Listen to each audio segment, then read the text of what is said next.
pressed high, they would have caught us in a counter. Well, that is the national football team, Harambee Stars head coach Edwin Firat speaking after Kenya was held to a barren draw by Zimbabwe at the Nelson Mandela Stadium yesterday in the 2025 Africa Cup of Nations qualifiers. Now, today, former Harambee Stars head coach Jacob Ghost-Mulee said that probably playing away from home was the reason Kenya did not perform well, having in mind that Kenya should have hosted that game here in Nairobi. Let's listen in. Well, I'll talk about what I saw in the game.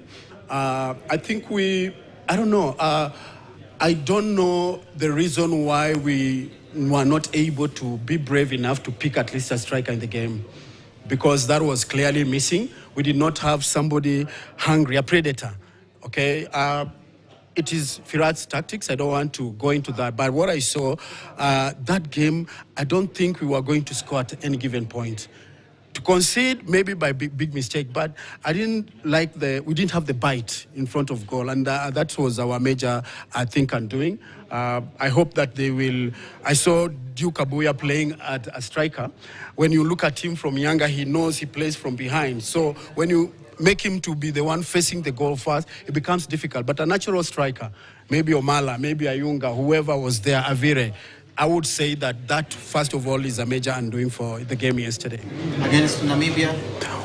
It's a hot game, but Harambee Stars plays its best when they're under pressure, because right now we know that if we go to Namibia and lose, it's like we are slipping off the African Cup of Nations qualifier. So everybody will be on high alert. I believe it's not an easy game, but I know that when we're under pressure, we always come up big. So I want to say that I think we are going to get the 3 points in Namibia. Maybe playing away from home, do you think? Oh, a big disservice for Harambee Stars yesterday. It was so clear. I tell you something.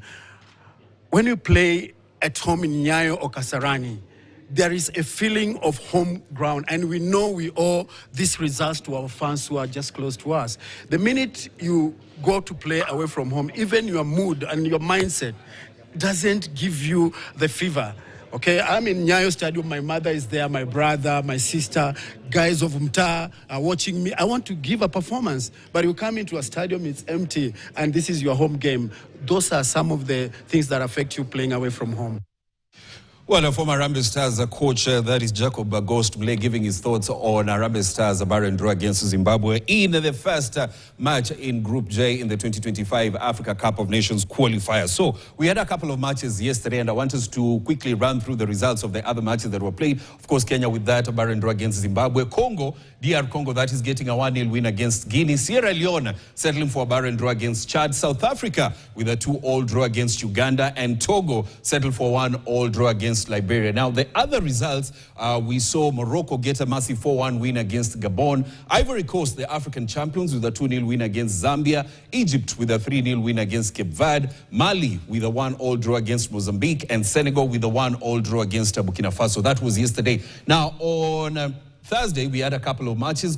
This was on Wednesday. Comoros 1-1 draw against Gambia. Libya 1-1 draw against Rwanda. Sudan 1-0 win against Niger. And then Tanzania settled for a barren draw against Ethiopia. And then on Thursday, we had a couple of matches. Also, Malawi losing to Burundi. 3-2 was the final score rather. Central African Republic with a 3-1 win against Lesotho. And then Congo with a 1-0 win against South Sudan. And Ghana was beaten at home by Angola. 1-0 was the final score. Guinea-Bissau with a 1-0 win against Swaziland. Algeria with a 2-0 win against Equatorial Guinea. And Tunisia with a 1-0 win against Madagascar. Those are the results from the matches that have been played this week in AFCON 2025 qualifiers. So let's move away from football. We get into some athletics. And earlier in the morning,